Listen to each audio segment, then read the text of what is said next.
Shubhodayam, Andariki Namaskaramlu.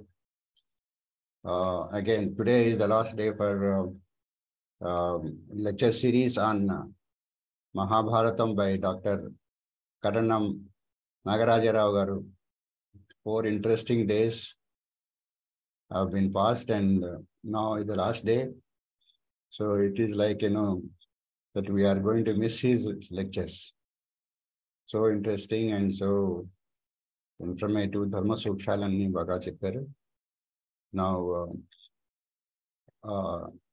today evening also we have a webinar on Dharmam, the Purushartham by Dr. Swaminiji. So all of you are requested to log in and attend that session. And Monday, as we have already informed you in the group, that there will be an extra class on Vedic mathematics. Any doubts you have, please send it to Mukherjee, Gautam Mukherjee ji. He will come prepared and then clear your doubts.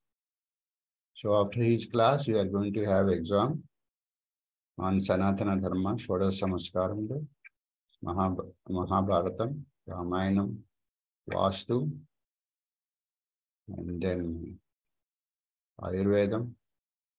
Like this, we have a small test, a practice test. After that, on 29th, we are going to have final test. So in between 28th, we are going to have a session from CSR Prabhu Garu on research topics.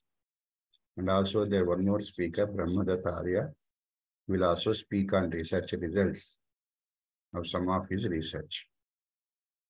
So this is the program for first 2 months that we are about to complete.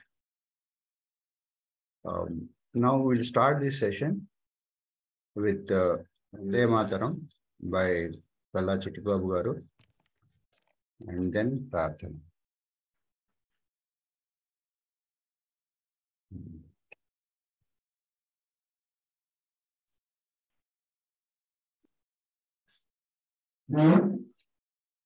Vande Mataram, Vande Mataram, Sujalam Sufalam, Malayajasitalam, Sasya Syamalam Mataram, Vande Mataram. Subrajyotsna pulakitayaminim pullakusumita drumadala shobhinim suhasinim sumadhura bhashinim sukhadam varadam mataram vande mataram vande mataram. Vande Mataram. ధన్యవాదములండి చల్లా చిట్టిబాబు గారు. Now let us request Satyaji to chant Prarthana. Namaskaram. Let's do meditation for a minute.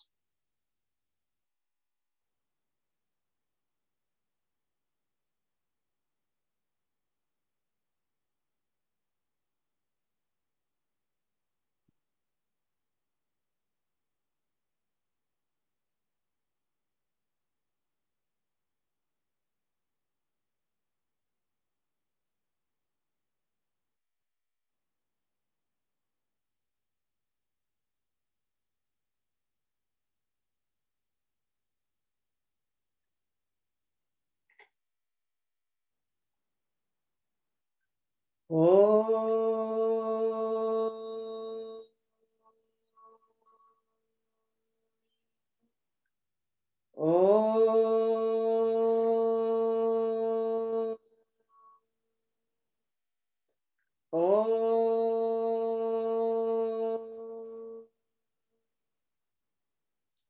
ॐ गणानां त्वा गणपतिगुं हवामहे कविं कवीनामुपमश्रमस्तमं ज्येष्ठराजं ब्रह्मणस्पत आनः शृण्वन्नोतिभिः सीदसादनम् ॐ श्रीमहागणाधिपतये नमः।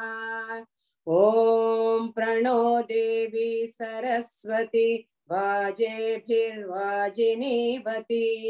धीनामवित्र्यवतु। ॐ श्रीमहासरस्वत्यै नमः। गुरुरेव गतिः गुरुमेव भजे गुरुणैव सहास्मि नमो गुरवे। न गुरोः परमं शिशुरस्मि गुरोः मतिरस्ति गुरौ मम पाहि गुरो। ज्ञानानन्दमयं देवं निर्मलस्फटिकाकृतिम् आधारं सर्वविद्यानां हयग्रीवमुपास्महे।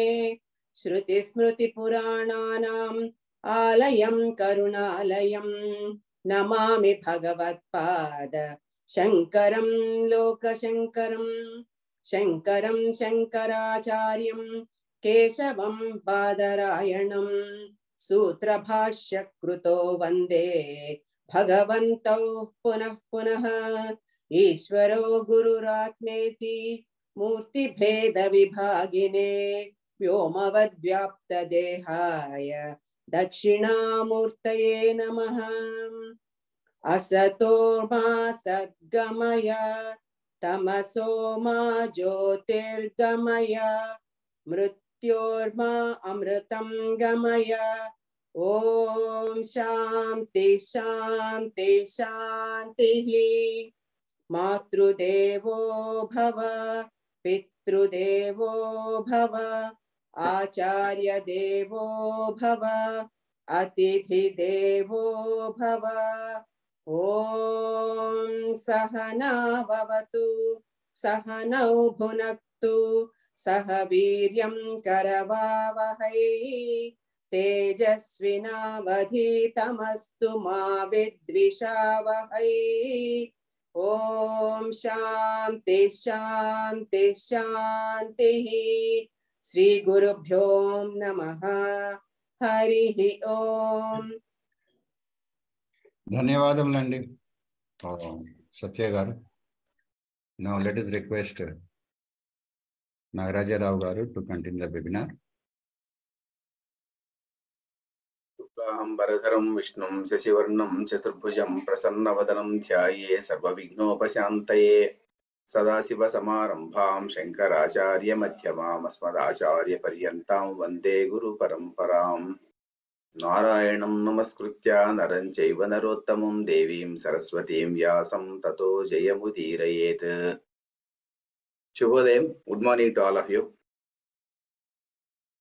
Today, in the last 4 sessions of Mahabharata, we were discussing so many aspects of Mahabharata. The Mahabharata is a huge voluminous grantha. It cannot be discussed in 5 days. Even if it can't be discussed even maybe 1 year also continuously. If you tell the stories also, it may take maybe I don't know how many days it will take. To the extent it is a large book consisting of so many dharmic insights that is also there. Anyway, broadly, with the constrained limited time, we try to discuss on the first day after giving the introduction. Second day we discussed dharma, and then artha was over, then kama was over yesterday, and today I would like to discuss mocham. Mocham aspect. Before discussing mocham aspect, there are certain sometimes what will happen. No, people will be having some people. Maybe non people means of course here the audience is what is called enlightened audience only. They may be knowing it, but there are a few people who are outside the what is called the civilized way of behaving, or knowing knowledgeable people. Those type of sometimes they will be equating what is called after death. What we have to attain is we need to attain Swargaloka. That is what we will be thinking. In that, what is the limitations of Swarga? What is the difference between Swargam and also what is Moksham? How can you distinguish when you can go to Swargaloka and when you can go to Moksham? When you attain Moksham, these type of what's it called intricacies and also nuances between Swargam and Moksham, these aspects will be discussed by way of telling two stories, of course, of Mahabharata. Because Mahabharata can be best understood by taking any story as an illustration, and from the illustration, we will be proceeding with that illustration only. Because in the illustration only, they will be discussing all aspects. All Mahabharata stories are case studies only. So for whichever story you take it, some internal meaning will be there in it, or some sort of message is there in it. So maybe that much of beautiful book it is there. Whichever story you take for that matter, in each and every story there is something which we need to understand or learn from out of that story. So now I would like to tell. Initially, I would like to start the lecture with the story of Indradyumna. That is one Maharaja. Maybe some people may be knowing his name. Some people may not be knowing his name, but the Indradyumna is the greatest ruler in the ancient literature, and his name is also being portrayed in Mahabhagavatam. Also, his story is there in a more elaborated fashion. It is there.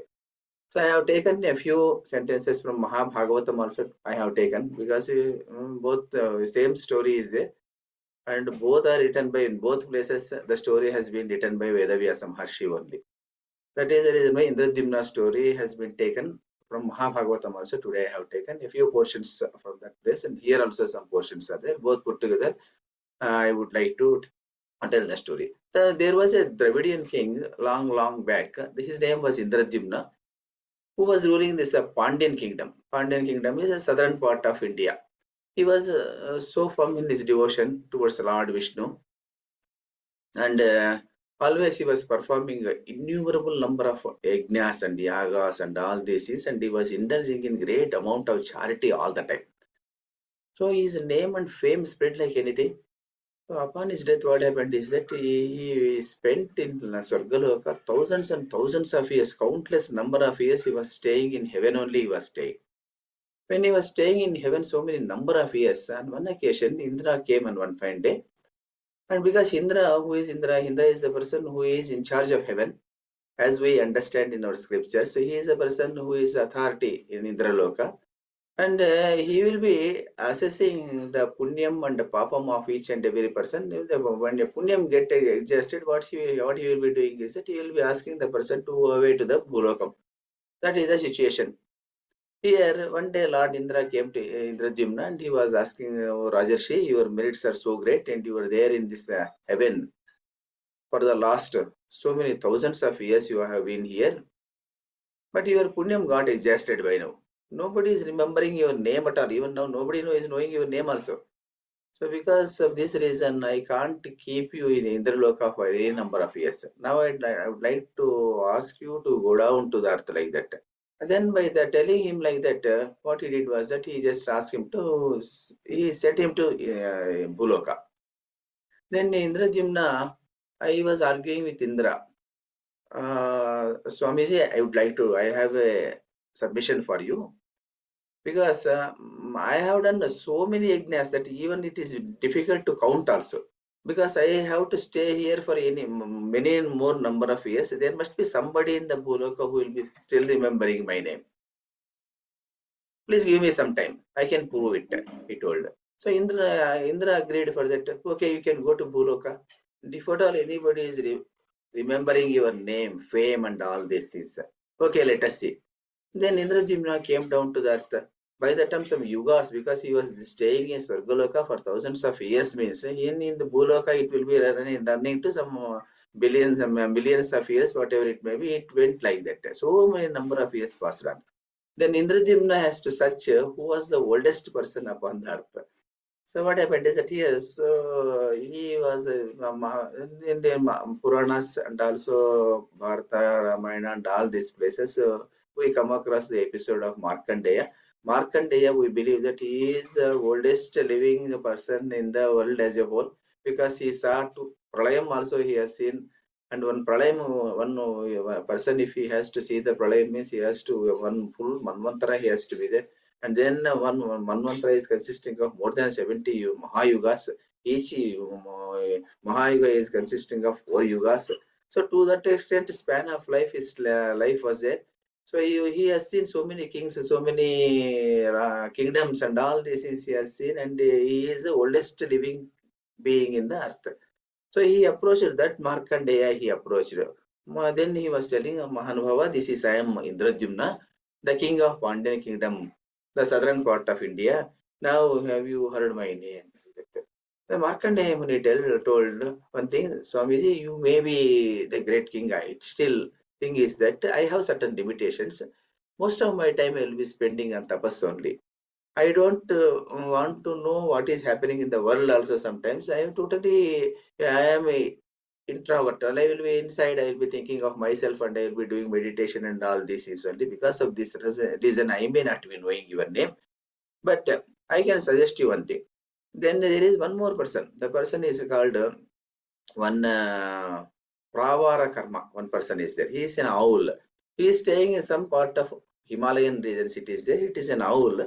Even though it is an owl, it has been staying in upon this earth even before me. Also, it has been staying. Then like that he tells. Then immediately what Indradyumna tells, okay, here you come with me, like that. He requested Markandeya. He assumed the form of a horse, took Markandeya over his back, and he went to that place where Pravarakarna is staying. So Pravarakarna, they went there. Then Indradyumna introduced himself, and he was asking, do you know my name? I am Indradyumna, the king of Pandyan dynasty. All these things. Then the owl was telling, even there is one more person who is there. That person is actually the person name is Nadi Janga. Nadi Janga, one person is there. That person is there somewhere. He is a crane. The crane is living in near one lake. He is there in Himalayan regions only. And that person is elder than, he is elder to me, like that. Then all the 3 persons went to that person, Nadi Janga. Nadi Janga, what he did was that he was telling that, and there is one more person, one crane is there. Not crane, there is one turtle is there. The turtle is also staying in one place. The turtle name I could not recollect immediately. The turtle, Aku Parva something is there. That turtle is there. Okay, we can go to the turtle. That turtle may be in a position to tell you whether he may be remembering, like that. Akuparam, please. Akuparam, like that. There is one turtle is there. We can go to that place. It is also staying in a small lake. It is staying like that. Then all the people went there, and then Markandeya shouted that turtle, oh turtle, please come out. There is a king here. Indradyumna is there, and you are supposed to be the oldest person living upon this earth. Can you tell? Can you remember his name? Then immediately it came out, running out. Tears were coming out of its eyes. It was telling that who will forget Indradyumna? That's the great person, the great king. He was here, he was here thousands and thousands of years continuously. There were yajnas and yagas were going on upon this earth. When he was doing that activity, he was giving millions of cows, millions and billions of cows to the Brahmins and other people. When he was giving like that, the hoofs of the cows will be there, no? They will be actually touching and hitting the floor. When the feet of that cow is touching the earth at that time, what happened is that millions of cows did the same activity. Because of this reason, a lake has been formed here. The lake is because it is because of the virtue of that dhanam, merit and all these things. This is filled with water from the day one. On that day onwards, even now also, the lake is always full. Even rain comes or not comes, it will be there. Because of this reason, I am also staying in this lake, and who will remember his name, like that. It was telling. It was actually telling the virtues of dana that he has done long back. He has given millions of those things he has given. So the sooner he completed that words, by the time a chariot from heaven came, and there Indra has sent one person. Still your punyam is being remembered in Bhuloka, so you deserve to come back to the Swargaloka. Then he comes there. The charioteer requested this in the Indradyumna, you please come back to heaven, because it is the place is reserved for you. Then Indrajimna politely tells, no, I'll come there, but I will be dropping all these persons in their respective places and I'll be coming to you, like that he tells. And he drops Markandeya in his place and that Nadijanga in his place, like that. All the persons, he left all of them. And then he alighted the chariot and he went to the Indraloka. This story we come across in Vanaparva of Mahabharata, wherein Markandeya himself was telling the story to the Dharmaraja. Here, this is the story. First, we understand this story. What is the what the story actually conveyed to the people? Then we will switch over to some other story for understanding what we can call this for moksha. Here we will be discussing only Swargam. We are discussing. So, what is Swargam here? Here, the discussion is a great discussion takes place in this story also. And according to our Hindu scriptures, or Sanatana scripture, Sanatana Dharma says that each and every person is having 4 Purusharthas that we know all these things. One is Dharma, Artha, Kama and Moksha. So in order to attain Moksham, in order to attain that the Artha, Kama is there, no? This Moksham is also Artha, so this Swargam also will be falling under the heading of this Kama only, or Artha only. Here or there it will be falling down, because it is not equivalent to Swargam, Moksham. Swargam is limitations are there for Swargams. A person who performs yajnas, yagas, and indulge in rich charities are believed to reach this place. So when that person comes and Indra's what is called the person who was sent by Indra, who came to Indrajimna and he was asking him to alight the chariot, that he was Indrajimna, immediately he boarded that flight and he went to that place. The persons who do all these activities, they will be attaining a lot of punyam. By virtue of attaining this punyam and merit, they deserve to stay in Swargaloka there. How many long years they will be staying there? It is mentioned in Mahabharata that there is one beautiful shloka has been told here. Divam sprusati bhumincha shabda punyasya karmanaha. Yavat sashabdo bhavati tavat purusha uchyate, like that. Here, divam sprusati bhumimcha. Whatever punyam that has been done by a person, the discussion is coming up in Bhuloka. As long as the discussion is there in Bhuloka, oh, he has done a great charity, oh, he has done a great deed, something of that nature. His name is being remembered in Bhuloka. That reverberations will be happening in the Swargaloka. As long as the reverberations are there in the Swargaloka, he can stay in Swargaloka. Once that is over, what he has to do? When the Sabdams come to an end, the Sabdam of his Punyam has come to an end, he has to come back to the Bhulokam, he has to come back and he has to be here only. And to make it more clear, Mahabharata also tells that as long as the person's what is called papam is being discussed in Bhuloka, because somebody has done something wrong, something has done, some sin he has committed, which is being felt by the generations of the people over a period of years. Those persons, as long as they remember his name, the reverberations will be there in the higher lokas, and he will be destined to be in what is called Naraka Loka. That is how it is being described. So, and one more thing is that once a merit gets exhausted, what will happen is that he has to come back to the Bhuloka. That is the Punya Bhumi, and this is called Karma Bhumi. They can Punya Bhumi and Karma Bhumi. What is Punya Bhumi? Punya Bhumi as what we can call it is actually Bhoga Bhumi, not Punya Bhumi. So, this Vargaloka is Bhoga Bhumi and Bhuloka is actually Karma Bhumi, like that they tell. What is Karma Bhumi and Swarga Bhumi also we need to understand. Here Karma Bhumi is a place wherein people will be performing what we can call good things we will be doing, bad things we will be doing, and we will be enjoying the fruits of this Karma Phalam we will be enjoying. Where we are enjoying these fruits of this karma phalam, we will be enjoying these fruits of karma phalam in the higher lokas. In Swargaloka, there is no work for any person. He will be only enjoying only. And there is nothing to do for any the jiva, nothing. He will not be doing any type of activity. He will not be doing. There is no scope for him to attain to higher lokas from that place. Once that is there means he will be enjoying the pleasures of Swargaloka and he has to come back to the Bhumi. That is called he has to come back to the earth, he has to come back. That is called Bhoga Bhumi. And here what we are doing is that it is Karma Bhumi. What we will be knowing is that here we can do some good activities we can do by means of which we can attain Swarga or we can attain Moksha also we can attain here. Or by virtue of our papam and all these things we may be thrown down to the some other bad things also we may be thrown down. So this is how the Swarga and what is called Moksha has been described here. So here Bhagavad Gita also says one beautiful shloka. It says the shloka says that Tetam bhuktva swargalokam vishalam chine punye martyalokam vishanti, like that it will be they will be telling. They will be staying in Swargaloka and enjoying the richness of Swargaloka, and once the punyam gets exhausted, they have to come back to the Martyalokam, which is called Karma Bhumi.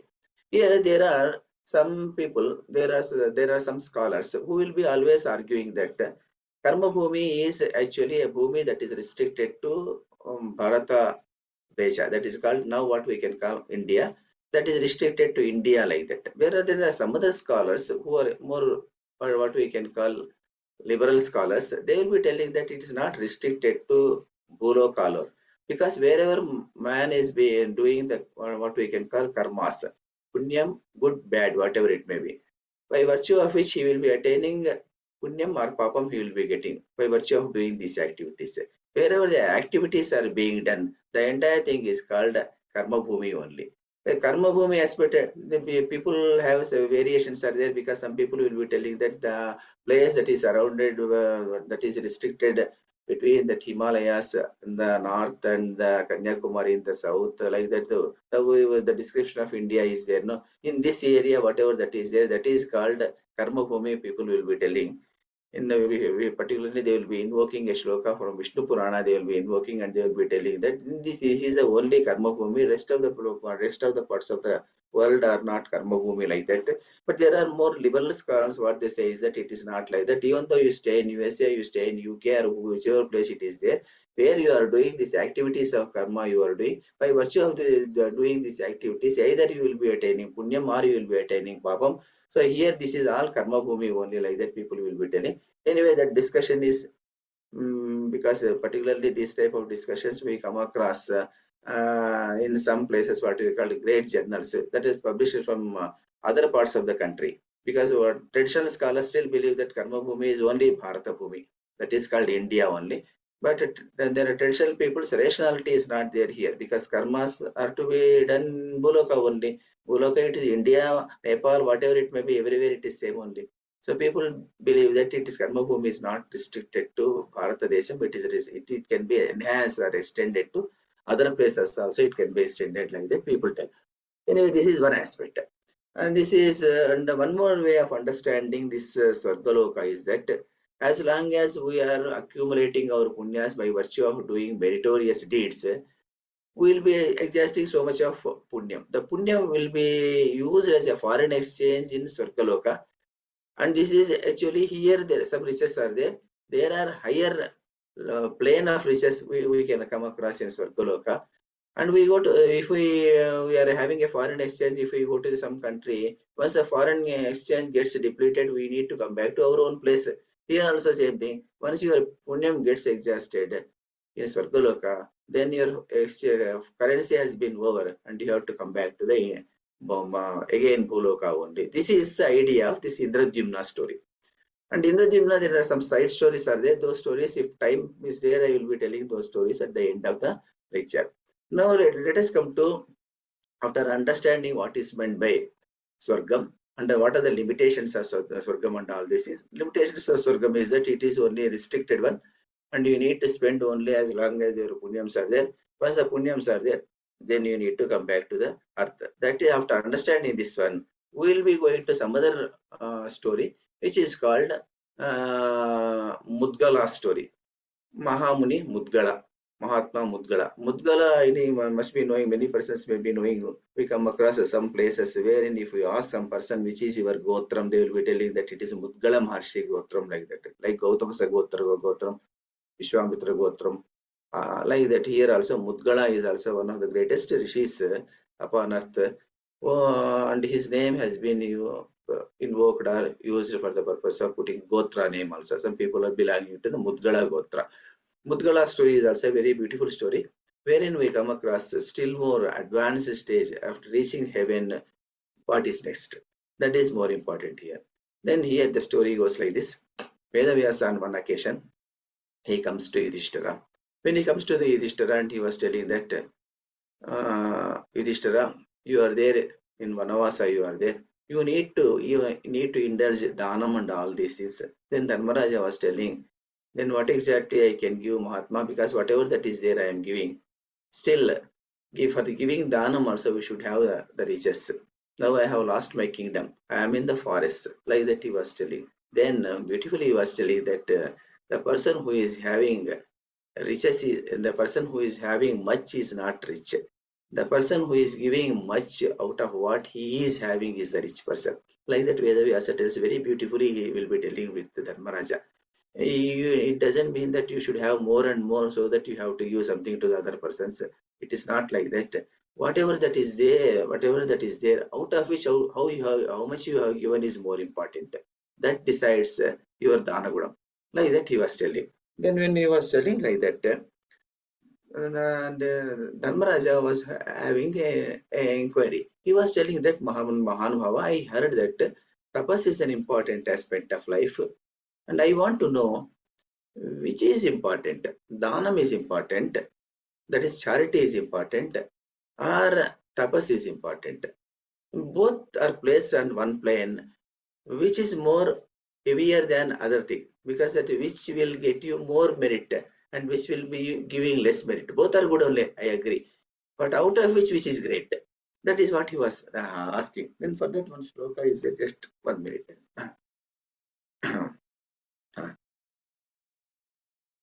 Bhagavan dana dharmanam tapaso va mahamune kimsid bahugunam pretya kimva dushkaram uchyate.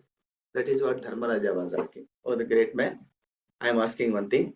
Out of this tapas and dhanam, both things are there. Which is more difficult and which is having more merit? So then Vedavyasa was a smile, and he was telling Yudhishthira, oh Yudhishthira, I will be telling, this is the most difficult aspect of life is giving charity. Because human wander around the forests, they go to the distant places, they take all types of risks to accumulate wealth. A few people don't even mind working as slaves in the houses of some other persons for the sake of money. That is the situation. They go to distant places, they will be going for earning purpose, they sacrifice their lives and all these things. And then parting money or parting with such money is not an easy task. It is very difficult because it's so much difficulty they have accumulated the wealth. Out of that, to give out something, sacrificing something is really a difficult task. There is nothing greater than charity, I agree, because I firmly believe that charity is the greatest virtue. Like that, he gives a decision in this particular story. Vedavyasa is giving a decision that charity is actually the greatest virtue in the Bhulokam. That is what he is telling. But at the same time, he was also telling Dharmaraja that at the same time, you are not supposed to leave what we can call tapas. Charity also, if you do charity with the sense of getting back some punyam or getting back some papam and all these things, you will be attaining either heaven or hell. But thing is that if you do that the same charity with all equanimity of mind and all these things, and without any attachment for that, and namama, what we can call it is not mine, it is not mine, with that feeling, if you do like that, and at the time what will happen is that what you are doing, whatever charity you are doing the charity out of lokasangraham only you are doing, and you don't want to expect out of that charity anything out of it, and you say that everything is Krishna Arpanam, like that. If you tell like that Bhagavad Arpana Preeti, if you do something of that nature, then what will happen is that you are not bound by what is called either punyam or papam. You are freed from all these things. Then there is a possibility of attaining moksham. For that you need to do tapas. So tapas is also equally important. Like that Vedavyasa tells. Then he started telling, now I will be discussing a story so that you can understand. Like that, Vedavyasa was telling a story to the Dharmaraja. The story goes like this. There was a Muni by name. There was a great Rishi, or we can call him. He is called Maharshi, Mudgala Maharshi.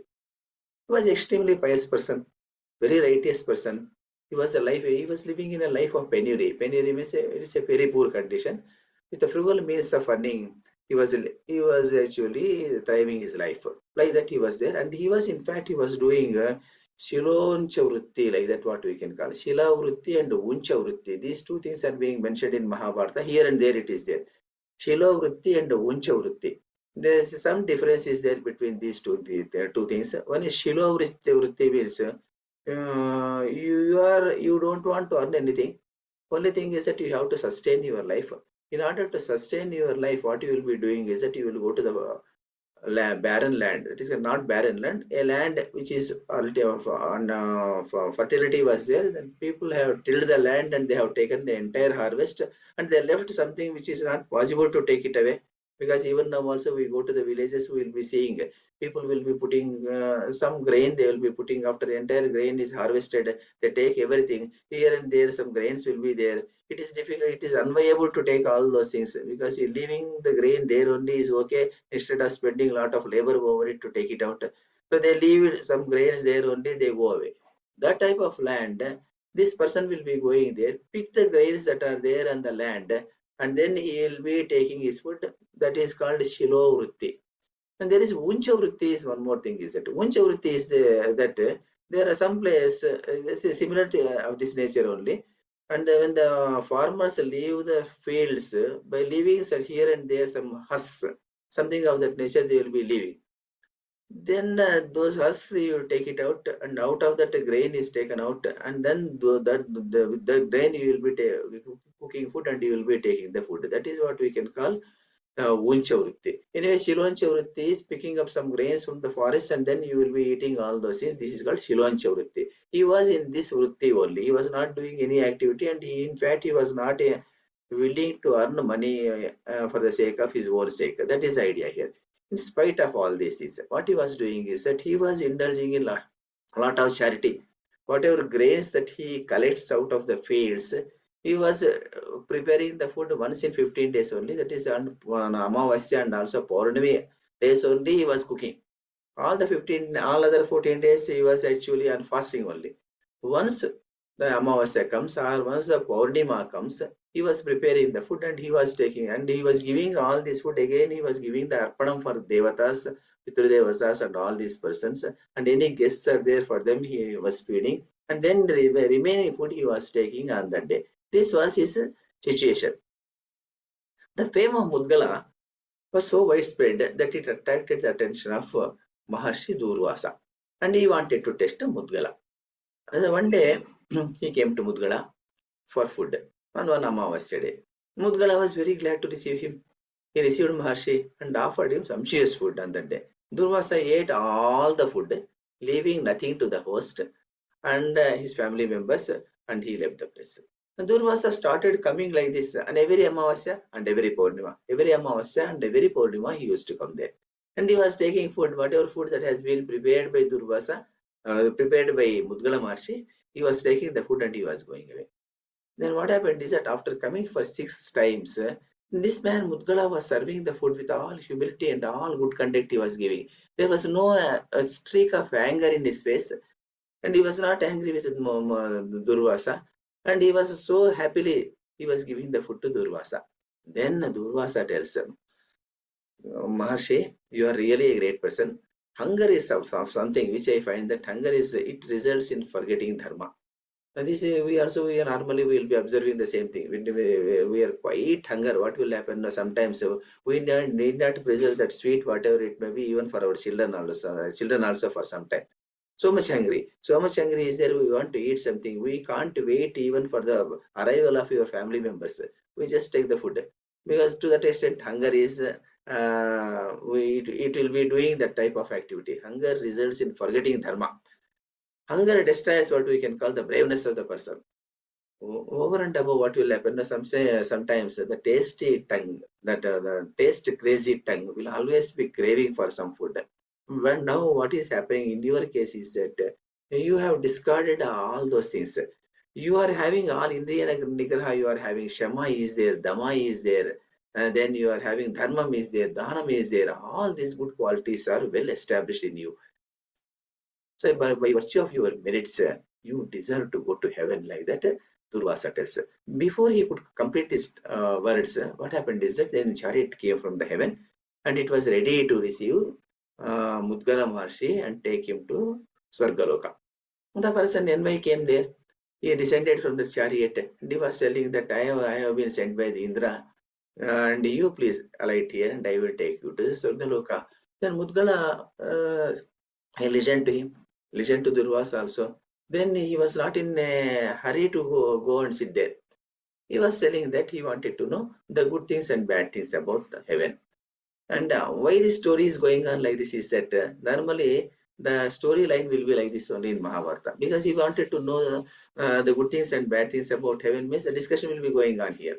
Then the person starts telling, Urshi, a person with a lot of punyam passes through the gates of heaven. Those who do render tapas, yajnas, yagas, and all these persons will be reaching this place.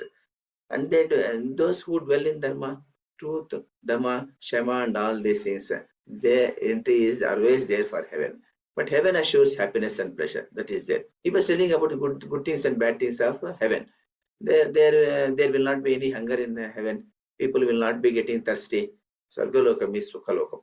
And you can be happily, you can be here. The people who, what is called, and people with the punyam aspire to spend their entire lifetime in this place only.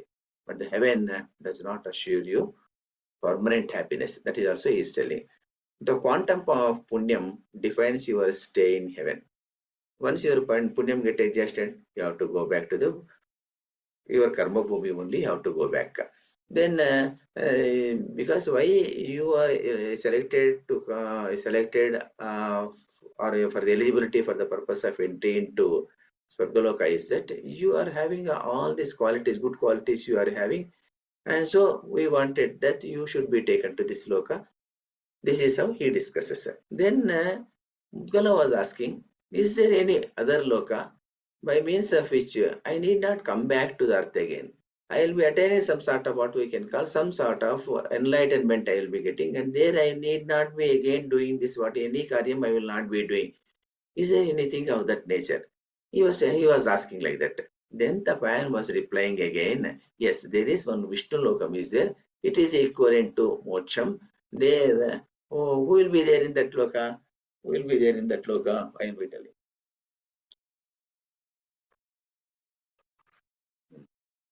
Nirmama nirahankara nirdvindva samyatendriyaha dhyana yoga paraschaiva tatra gachanti manavaha. Like that he is telling. Then when you are doing your activity, nirmama, nirahankara, nidvandva, samyatendriya, and all these activities when the person is having, and when the person is doing the activities without what we can call thinking about the fruits of that action, karmanye vadhikaraste ma phaleshu kadachana, like that Bhagavad Gita also tells, no? You have to do your karmas and activities and you need not aspire for what we can call what is going to be the result. Karmanye vadhikaraste ma phaleshu kadachana, like that it will tell. So here also over that phalas or fruits of that karma phala, you don't want, you don't care it. In that situation what will happen? Then you have to be always in tapasa. Dhyana yoga paraschaiva. Then if you are in that mode of mind, if you are there, then tatra gachanti manavaha. Then you are entitled to reach, are entitled to attain moksha. Like that he will be telling. Then Mudgala was happy to hear about Vishnu Loka. He decided to refuse the offer of heaven and he wanted to reach Vishnu Loka only. He politely refused the allied the Indra's flight and he bid him farewell, goodbye to the heavenly envoy, and he sent him away. Mudgala stayed in this loka only, and he was actually developing much more equanimity, and also he was everlasting meditation and yoga. Now Dhanam part is over. He has done the Dhanam and all these things. Now he is in the state of what we can call reaching moksha, that situation. Then he was actually totally indulged in Dhyana yoga. When he was indulged in Dhyana yoga and he attained a discriminative intellect, he attained, and ultimately he got liberated out of the cycles of births of deaths, and he attained the supreme self. Then Vyasa completed this entire story, and he advised Yudhishthira not to worry over the past and indulge in what? Dhyana yoga and also tapas to attain the last glory. To attain your last glory, you do all these activities, you get your glory again, and then you be always in the status of dhyana and meditation, and then so that you can attain moksha loka, like that he will be telling here. Then here, after understanding that story, in the Indradyumna story and also this story, and here what we understood is that which is dhanam is important or tapas is important, both are coming to the discussion. Dhanam is certainly great, because dhanam is very difficult to do dhanam, because there are some people who will be indulging in dhanam. They do charity, but when they're doing charity, what they're normally doing is that they would like to show that the dhanam has been noticed by some other persons. That is there or not. The majority of the people will be doing that type of activities. Normally, we take some photos and preserve it for the sake of showing to other persons that we have done this, the charity at that point of time. Or if we give some annadanam, if we can give, our name has to be known to other persons. Or if we have given any dana for the purpose of constructing a temple, our name should be there on the board. This type of things people will be doing. Here, if you do like that, certainly there will be karma phalam will be there. So you will be attaining punyam, you will be getting, by virtue of which you will be reaching heaven. A few years you will be staying there. Heaven is only a temporary abode. Like a poor person getting a rich food in a rich hotel on 1 day or 2 days, in that way only you will be getting some rich food and rich happiness in all these things in Swargalokam for a few years only. Then you have to come back to your own place. So if you are doing that same activity with non-attachment and with not expecting the fruits of the karma phalam, then what will happen? Even if you do good, bad, whatever it may be, you are not attached with that karma phalam. Then you are entitled for moksham. So you have to do it only for the purpose of loka sangraha. You have to do it without expectation of anything. This is how you are not supposed to publicize it.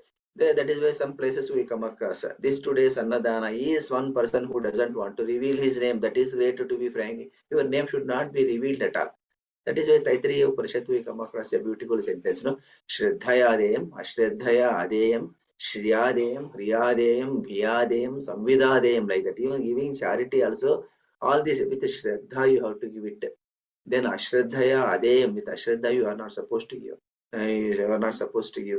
Shriyadeyam, Riyadeyam, with all humility you have to give, with shyness you have to give, with fear you have to give. All this is other. Why fear and all this is because whatever you are giving as charity may not be sufficient for him. So you have to give Riya. With all shyness you have to give that Dhanam. Suppose I am giving some Dhanam, then I have to be very shy in giving Dhanam also. And Bhiyadeyam, because when if I give that Dhanam, what he feels, I don't know, because he may be having all those things. If I am going to give this, what he feels, with all this thinking and all these things, without the knowledge of any other persons, you have to give this Dhanam. That is a real Dhanam. If you do all these activities in this fashion, then what will happen is that you are not attached to either punyam or papam. And then what will happen is that you are sure to, then in that situation, you reach a plane wherein you are eligible to attain the moksha. For that, in order to attain the moksha, what you have to do is that itself is not sufficient. You have to be in dhyana yoga all the time. If you are in the dhyana yoga, what will happen? If you are there in the dhyana yoga, and Bhagavan only, what will happen is that he will be giving you buddhi yoga. That is why only in Mahabharata, this Bhagavad Gita, we come across one more great shloka. Tesham satatayuktanam bhajatam pritipurvakam dadami buddhi yogam tam yena mam upayanti te, like that it will be coming.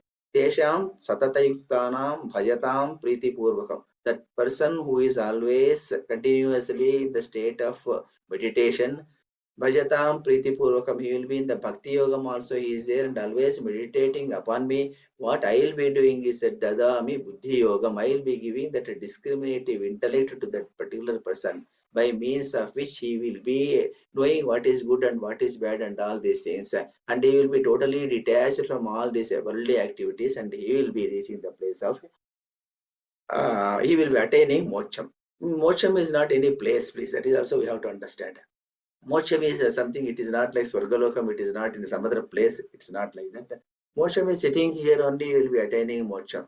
Moksha is actually you realize a state of mind wherein you are not attached to anything. Any activity is there, that activity is only for the sake of lokasangraha you will be doing, and you are not attached to it. You may be doing so many activities you will be doing in the world, but still in all and every time you will be thinking in terms of Bhagavan Kirtan. Only you have to do it and never actually feel that it is being done by me. Suppose something is being done, now you don't think that you are doing this activity. It is being done by Sri Krishna. Like that, you have to think. When you think like that, what will happen is that that is why in the Potana Mahabhagavatam we come across Paniyam Tagusun, Kudusun, like that Prahalada they will be discussing. I don't remember the shloka that it is called a poem immediately. And when he was drinking water and was doing other activities and there are other worldly activities also, always the mind of Prahalada was dwelling on Vishnu only. If that is the situation, what will happen is that you already attained moksha. You need not to do any motion purpose, you need not go any other place. This is the idea that has been given in this Mudgala story.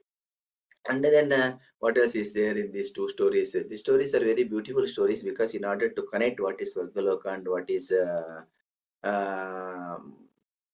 Moksha, what here broadly what you have to understand is that even if you do some charity and all these charities, certainly it is a difficult task and nobody wants to give out the hard earned money to any other persons that is there, but still danam has a lot of merit because the person who is indulging in dana is it is the greatest person upon earth, it is the greatest virtue upon earth, but still that itself is not sufficient in order to attain moksha. What is more important is that you have to do all these activities without the expectation, without any attachment for it.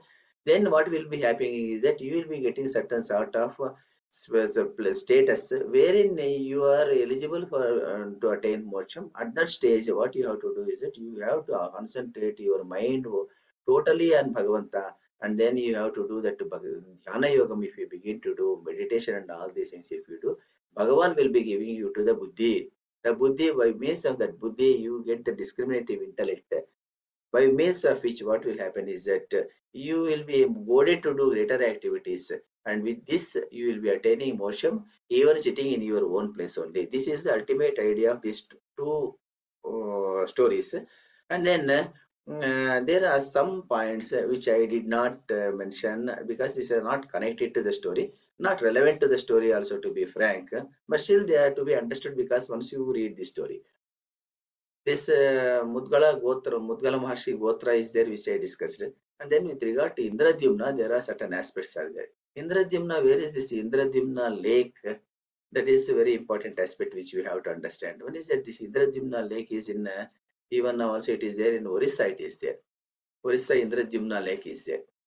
It in that lake, it is Jahir Mata beach. One beach is there. Jahir Mata beach. No, Gahir Mata beach. Gahir Mata beach, one beach is there very near to the temple, great temple is there. No, the temple maybe some 30 or 40 kilometers distance. That place is there. In that beach, majority of the persons after going to Puri also will not be seeing this place because we will not be local people will not be informing all these things. So if we go to that particular place, there is not one turtle or two turtles place. It is actually millions of turtles, not even thousands of turtles. Millions of turtles will be coming to that place for nuzzling purpose. They will be there and they will be laying their eggs in that particular spot. So many, it is supposed to be the world's largest or huge turtle resort that is available in the world as a whole. That is there in Puri area. It is there. There, that is the place where in this particular story we will be discussing that turtle ultimately was telling Indradyumna that I remember your name, and then the hoofs of that cows were actually hitting the earth at that time. The lake has been formed. In that lake, I am staying for the last so many number of years. It was telling, that lake is this is the one. And in this place, we've come across a lot of turtles even now also. So many millions of turtles are there. It's a big world's biggest turtle resort that we find in this particular spot. This is one aspect. Second thing is that, because Indradyumna is totally steadfast, after attaining Swargaloka, what happened is that he attained Swargaloka and he was there in Swargaloka for many more number of years. And one day he was also indulging in tapas. When he was doing his meditation and all this is a subsequent story which is not greatly connected to our area of discussion today. And Agastya Maharshi was passing on that way. When he was passing on that time, he did not see him. Indradyumna did not see him, so he did not respect him. Agastya momentarily he got a little bit angry and he cursed him. You go and born as an elephant upon that. This elephant is nothing but what we find, the Gajendra Mocham elephant is there. No, same elephant, people tell. But it is very difficult to know whether it is the same elephant, same Indrajimna, no, some other Indrajimna, we don't know.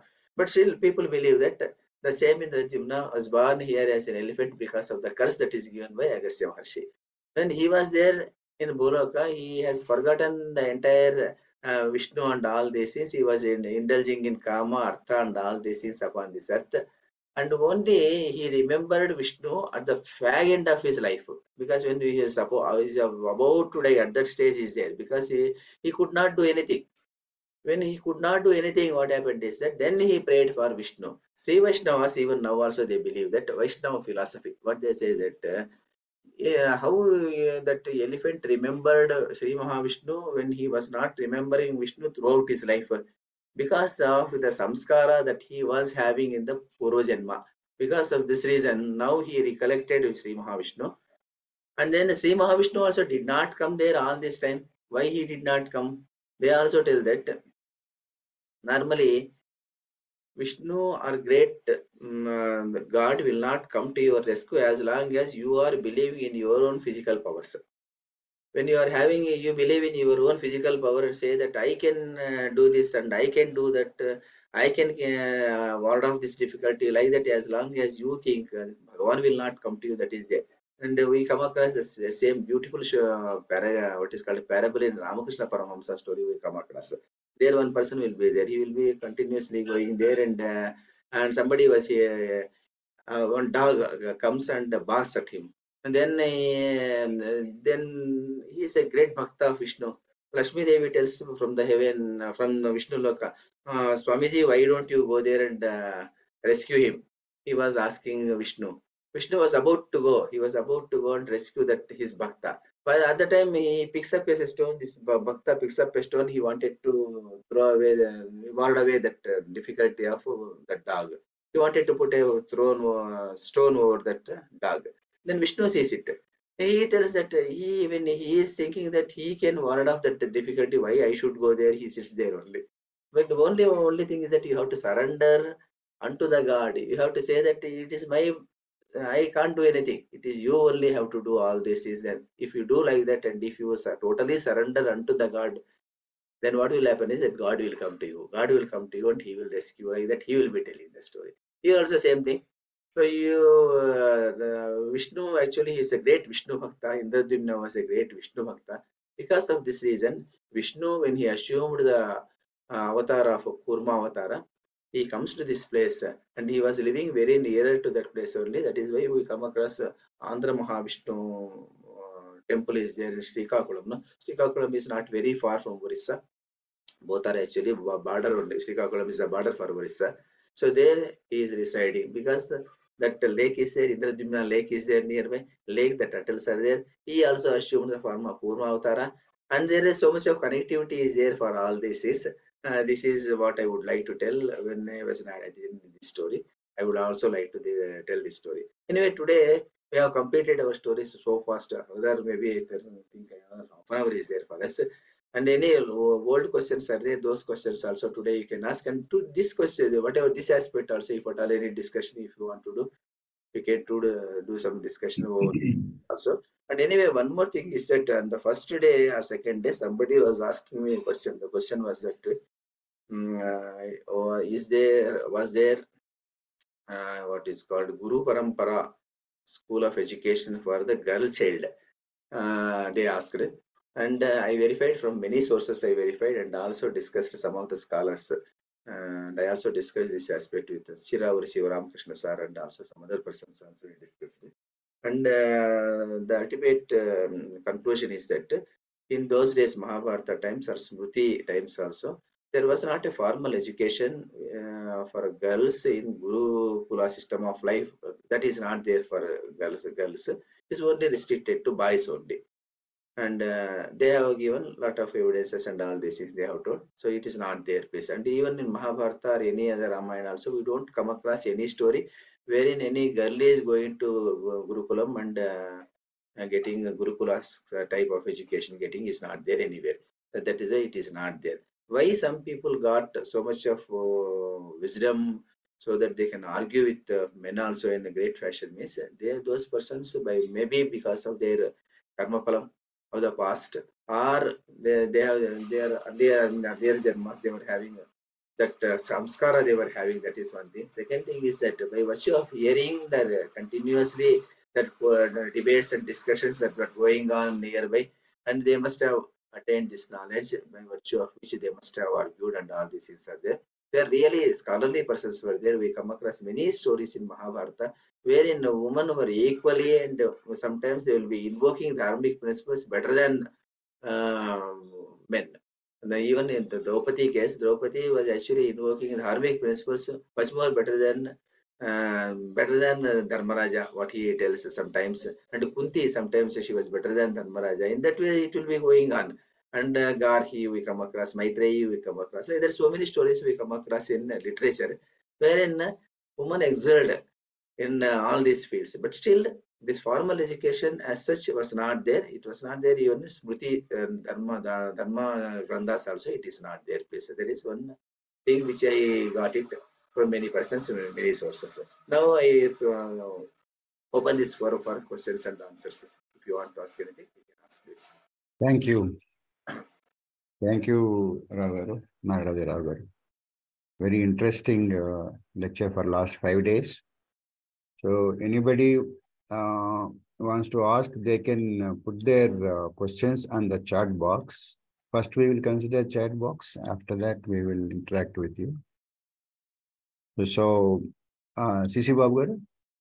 Yeah. Right. Very interesting. So many questions are there. The first question is it that Indra assesses Punya to stay in Swarga or Yama does it, as we believe? So this is actually Indraloka, Indra is the Lord. And Yamaloka, Yama is the Lord. That is how beyond that what I can tell. Because Indraloka, if a person has done some punyam, merit and all this is, he will be raising the gates of heaven. When he reaches the gates of heaven, he was invited because Indra, the role of Indra is that he will be hosting all these persons. Whoever that comes there, his role is that he is a great host. He has to give a host. All these persons are his guests only. But he will be deciding, their stay will be decided by Indra only in the heaven. But the stay in Narakaloka will be decided by Yama. But once Punyam is there, and there is also in Mahabharata we come across one situation wherein you can choose also. Sometimes when you choose, that is that would you like to go to Sargaloka first or would you like to go to Yamaloka first? That also you can choose. That is why Mahabharata we come across the last people, these people Dharmaraja, Bhima, Arjuna, Nakula, Sahadeva and all these persons when there is the gates of higher abodes. So initially they were told that they were shown the place of Narakaloka. Then Dharmaraja was seeing Duryodhana and other persons in the Swargaloka, and he was asking, they are there in Swargaloka, we are in this place. And then in the course of discussion, in some other place where the Vyasa tells, they are there in Swargaloka because they have chosen Swargaloka first. Invariably they will go to Narakaloka, you don't worry. And your stay in Narakaloka will be very, very momentary, and you come back to this place again, like that you will be telling. So because of this reason, you can choose. Once you go there, of course, what is important is that your stay will be decided by the chair of that particular area.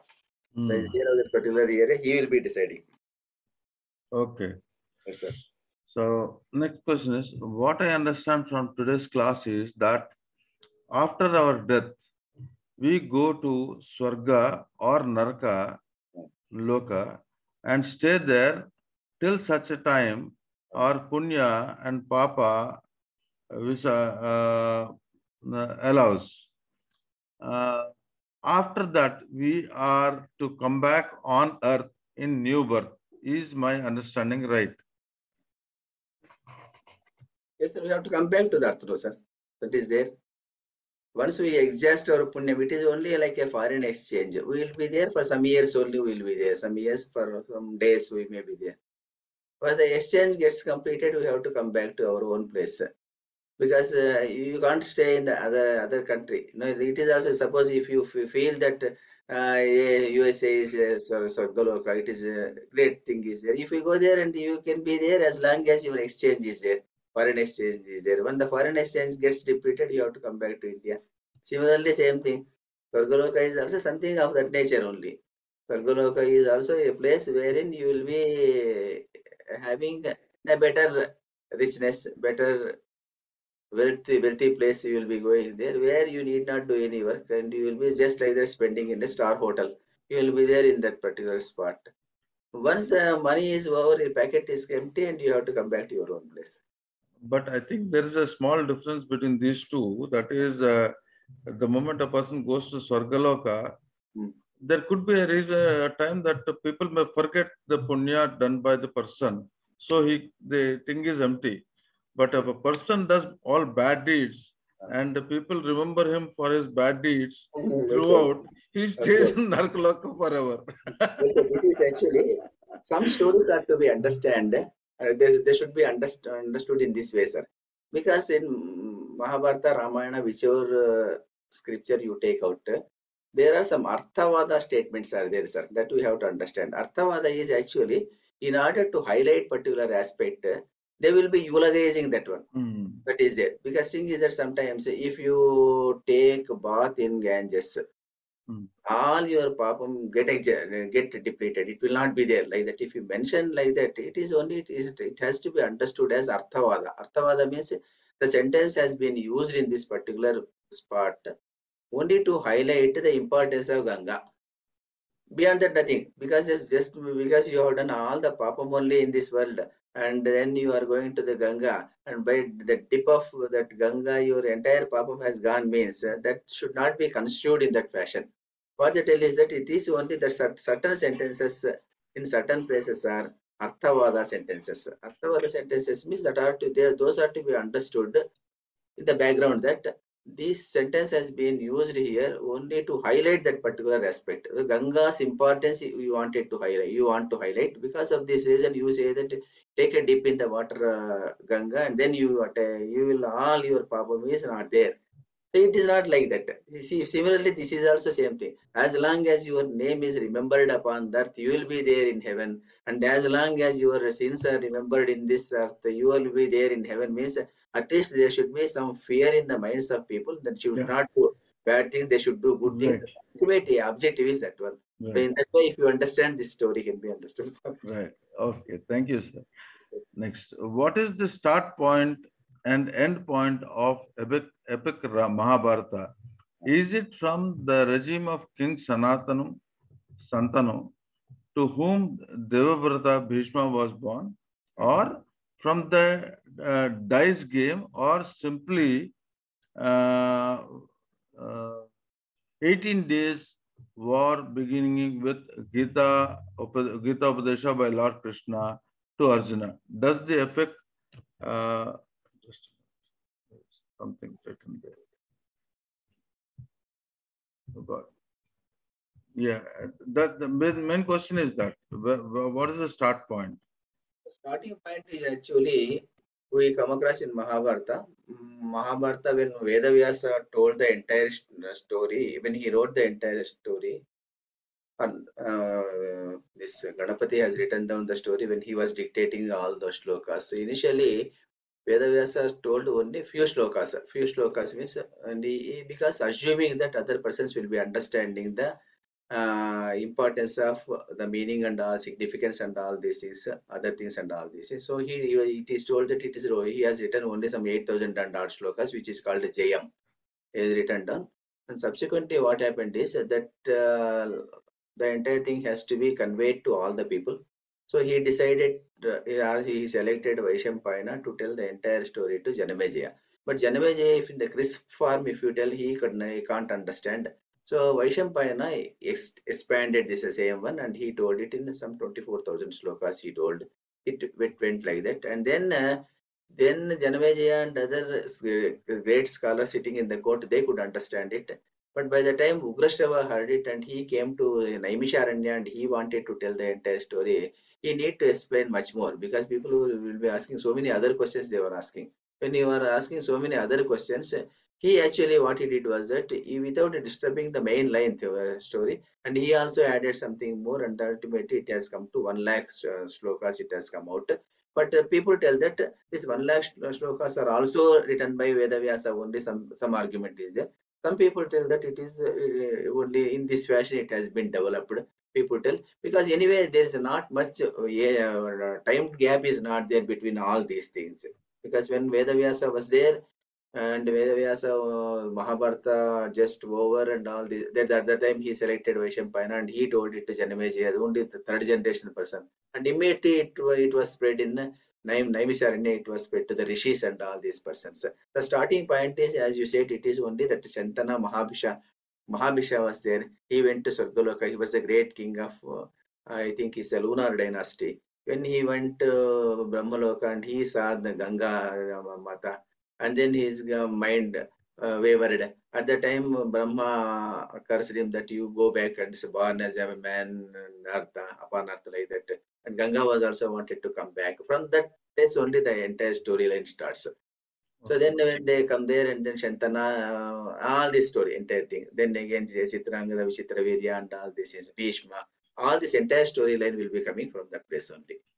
Yeah, the other part of the question is, does the epic end with war or till Pandava leave for Himalaya after crowning? Yes, sir. Yes, sir. It is there. Sir. Still, it extends beyond, sir. Because after the war, what will happen? Dharmaraja will be ruling the country for another 32 years. He will be ruling. When 32 years of rule, he was doing great dharmic deeds. He was doing it. It was going on very well. At that stage, what will happen? We come across the end of Yadava kingdom. Also, we come across what is called Musalam comes out in that particular spot, and the Yadavas fought among themselves, and then the Yadavas also everybody died. Ultimately, Krishna also attained what is called. We can't tell Krishna died. We can't tell. Krishna actually left this abode and went to Vishnu Loka, and then Arjuna was there. And Arjuna actually saw the great fire in Dwarka. Dwarka was actually entire Dwarka was it attracted fire, and then he rescued some people and he was coming out. Then all this entire story is again it is there. And then at that stage when he comes back and he was telling Dharmaraja all this episode, and Dharmaraja felt bad, and now it is we need not be here like that. He started going to physically he wanted to go to Swargaloka. He was walking with the Taponishta. He was going, other persons were following. This entire story is there. So subsequently, a lot of story is there after what is called. In fact, half of Mahabharata book is after war only. Half of the book, to be frank, because Shanti Parvam is there, Anushashanika Parvam is there, and Musala, that Parvam name is something is there. That is all this, Mautika Parvam, all these things are there subsequently. Sargarohana Parvam and all these things are there subsequently only. Right.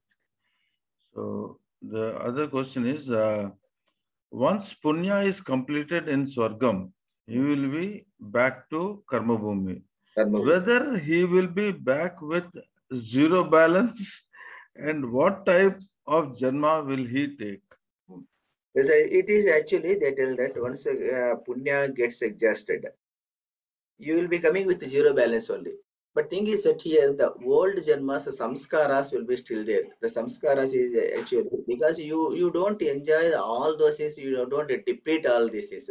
Because earlier punyams, because what we can call prarabdha karmas will be still there, because it is accumulation of so many janmas, merit and also demerits. It is not one janma or two janma. It may be accumulated over a period of maybe thousands of janmas of the past.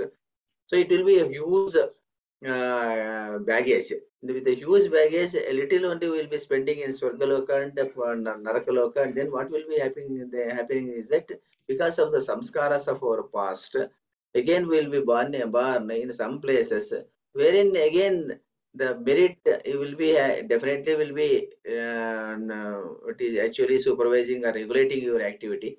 That is the reason why some people will be telling that a child born initially itself, he or she will be having his own knowledgeable person. Some people will be so dull, and all this is why the distinction differences are there. It is again traced back to Purva Janma Samskaras and all these things. Maybe in Purva Janma you are always dwelling on a certain path.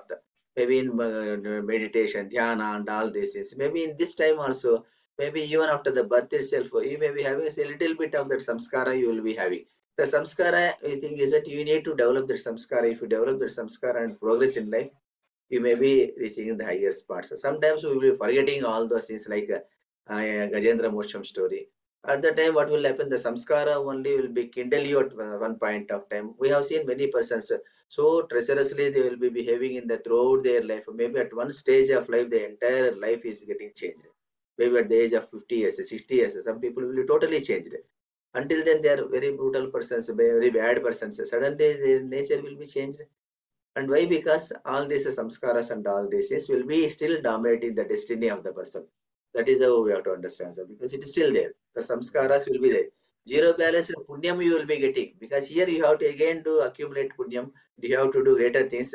And again the broad idea is that only idea of the entire story is that do punyam as far as possible. Don't do papam. That is the idea. For that purpose, some arthavada is there. Some other things are there. They will be sometimes they will be highlighting, sometimes they will not be highlighting. They say that you do punyam. That is why you come across no. We come across history. If you go back, Napoleon Bonaparte used to tell, even if there is no religion in the world, invent a religion. That is a famous statement by Napoleon Bonaparte. He used to tell like that. Even if there is no religion, invent a religion, because in religion is there, people will be fearful of it. Normally we tell that religion is no useless, nothing of that nature. Spiritual is great and all this is, but it is not like that. Not people, all people are not equally plain. People are different mentalities of people are there. So if this lecture is there and Mahabharata, Ramayana is there, Yoga is there, because Veda Samskriti something is conducting, so many good classes they are conducting. Thing is that how many people are watching it? Maybe hundreds only. But if there is some person who will be coming and Vastu, not Vastu, some person will be telling, maybe something is done, you do this activity and you will be getting Punyamar, put one plant here, it will be growing your riches. Well, millions of people will be saying that. So why? Because there are different types of people are there in this world. So some people will be liking those things only. So for those persons also they have to understand.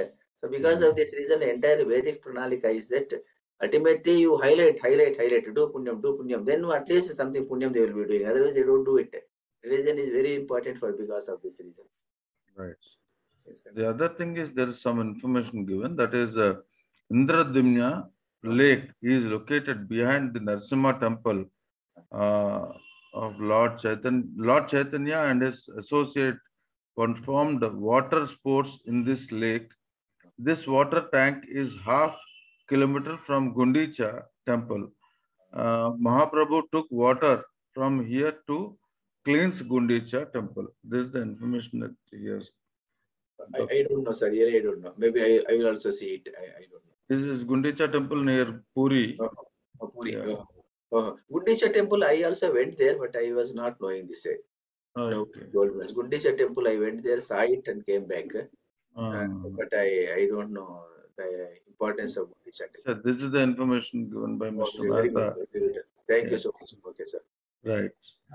The other question is the essence of we understand from Indrajumna story, charity story is contradicting Mudgala charity story. Secret charity versus announced charity. Please explain how to understand this contradiction. did you feel that out of this story there is a contradiction between these stories? I don't think so, because initially Indradyumna story, what we told was that indulging in charity with the aim of attaining punyam, that was the objective of Indradyumna. Indradyumna was not interested in attaining moksha. So what he was doing is that he was doing yajnas and yagas and all these things he was doing, because countless number of things he has done. Because of this reason he reached heaven and he stayed there for so many years he was staying. That is the story of Indradyumna. When we come back to Mudgala story, what we told was that even in the beginning itself, Dharmaraja was asking the question, which is important? Dhanam is important, or this is important, tapas is important. That is called yogam is important. Dhyana yoga and then meditation, bhakti and all this is the other side. This is important, that is important. Which is important, he was asking. Whether we very specifically tells that Dhanam is definitely great, because out of the hard-earned money, nobody will be willing to part that money. It is definitely a great thing, but at the same time, that should be done not with the aim of attaining name, fame, and all these things. What you have to do is that secret dhanam. Secret dhanam means, in the sense, not secret dhanam means you have to give it Hiryadeyam, Shriyadeyam, Bhiyadeyam, like that you have to give it. And when you are giving that also, you feel that it is not I am giving, it is the God who is giving. Because I am giving anything, I am giving some to some other person, means I am not creating it in this world. Whatever that has been created by the God in this world, the same thing only I am giving it to some other person. So in that fashion, if you behave like that, what will happen is that you will be having what we can call then some sort of chitta shuddhi you will be attaining all the time. When the chitta shuddhi you are attaining, and when you are not aspiring for the fruits of that punya phalam, then you need not go to heaven or hell and all these things. So you don't go also, because you are not aspiring those things. If you aspire those things, you will go to heaven or what is called hell. You are not aspiring for it. You are doing it with nirmama, nirahankara, all this is what is called without any attachment and all this is you are giving.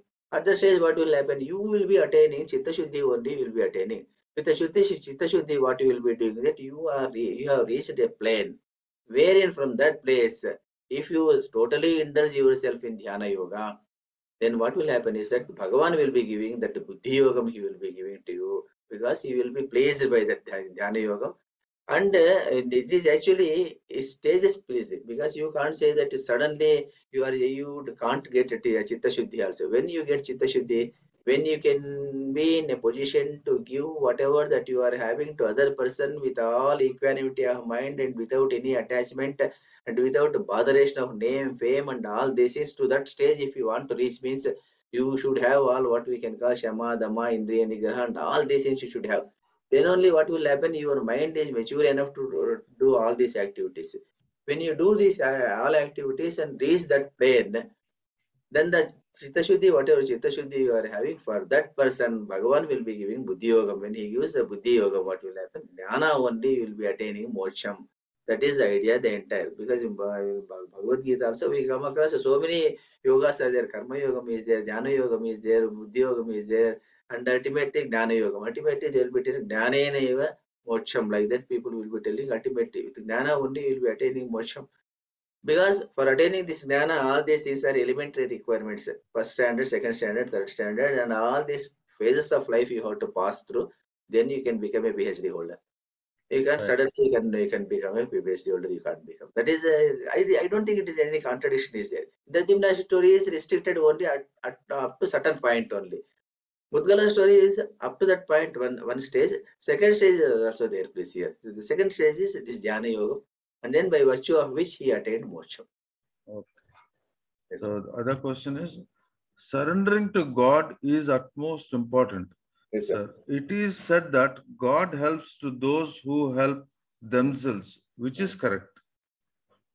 So here surrendering to God is actually the person who believes in Bhakti Yoga. Normally, what will happen? You need to surrender. That is why Sri Vaishnavas will be always invoking the great Bhagavad Gita shlokam. Karpanya dosho upahata svabhavaha pruchhami tvam. What is called dharma sammudha chetaha. श्रेयस्यान् निश्चितं ब्रूहि तन्मे शिष्यस्तेऽहं शाधि मां त्वां प्रपन्नं. Like that they will be telling all the time.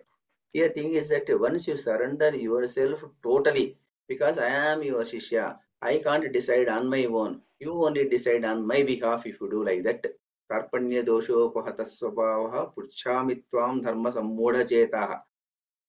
This is actually this shloka we come across in the second chapter of Bhagavad Gita. Shreyasya nischitam bruhi tanme shishyasteham shadhi mam tvam prapannam. You only command me, I don't have anything to do. Like that, when Krishna Arjuna surrendered himself, because earlier surrender Krishna Arjuna was arguing with Krishna that if I do this, what will happen? If I don't do like this, he will be arguing with Krishna. But at one stage of time, he says that with Karpanya dosham, my mind is actually and deluded, and I can't decide now. Now I am surrendering unto myself on your feet. I am your shishya and you are my guru, and now tell me what is what I should do. Then only Krishna interferes. Until then, Krishna was not talking anything. That is only, believe it or not, Shankaracharya, when writing his Bhashyam, he has not written for first entire Bhagavad Gita. First chapter, he has not written any commentator. Second chapter also, he will be discussing up to this point. From here only, he starts his commentary. So that is why Sri Vaishnava must tell that is a greatest shloka. Surrendering unto God is more important. That is Bhakti Yoga, of course. When people believe in Bhakti Yoga, what will happen is that you have to surrender to the God. Because all this discrimination, what is punyam, the papam, doing all these things without name, fame, and all these things is very difficult task. All people can't do all these things. So what is more important is that there are some people who don't read scriptures, who don't read Puranas, who don't read Itihas and all these persons, all these things, and also don't understand the nuances of Dharma, Dhanam, Papam, Punyam, all these things they don't know. Only thing what is suggested for them is that you surrender unto the God. Leave everything to God only, and totally surrender to him. Then what will happen is that he will be giving one stage, of further stage he will be giving you buddhi yogam. When you attain that buddhi yogam, then normally without the knowledge of any scriptures, without the knowledge of any other thing, you attain moksha. Right. That is their reason. Okay. That is the idea. So the next question is: were the gods much larger in size than is now? In some places, we see footsteps on rocks, etc., and puja is performed in these locations. Example: huge footstep impression of Sri Rama in Jatayu Hills in Kerala. Size, than us now. Then so then us, okay. Then us now. So actually, gods are actually, people tell that it is only an imagination. People, Vedantic people tell that gods, those type of things are not there. Vedanta tells that nothing is there like God. Even the Supreme God is also not. Nirakara Brahma is our Brahma. People tell that there are what we can call this 3 crores, 33 lakh, that 3 crore gods are also not there. All these things are not there. In the Brihadaranyaka Upanishad, we come across a famous discussion wherein they come across that how many gods are there. They will be telling that actually it is not like that. It is only 8 or 9. What is called? If you tell that Vishwavasu, if you tell that the group of people is denoted like that. And to be frank, there are no gods at all. Gods are not there, and only Nirakara Brahma we are having. Nirakara Brahma means we can't visualize a person who is not there, and the person is without any avayavas, he is there. It is only Shuddha Buddha Chaitanya Swarupa, like that we tell. That is the ultimate philosophy of Sanatana Dharma. But thing here is that why these gods are being taken out, because the Srishti purpose, the Hiranyagarbha initially created 3 persons. The 3 persons were actually Brahma, Vishnu, Maheshwara. Brahma, Vishnu, Maheshwara is the functional gods they tell. After the functional gods, these persons are actually given some, what we can call, some functions. One person is a Srishti Karta, one person is a Sthiti Karta, one person is a Laya Karta in this Mahayugam. Once this Mahayugam gets depleted, these 3 persons are also will go out. Mahayugam, like that, one Pralayam comes. Like that, so some pralayam, some manvantaras will go away. After that, Brahma will be attaining the age of 100 years. By the time, what will happen? Brahma, Vishnu, Maheshwara, all people will get into submerged. Nobody will be there. Gods, what we imagine, gods will also be not there. Only the Nirakara Brahma will be there. And again from this Maya which Chinna Chaitanyam, then from that again the entire thing will be born. So like that, you have to go deep into the Vedanta. And what we come across is that ultimately only Nirakara Brahma is there, no God at all.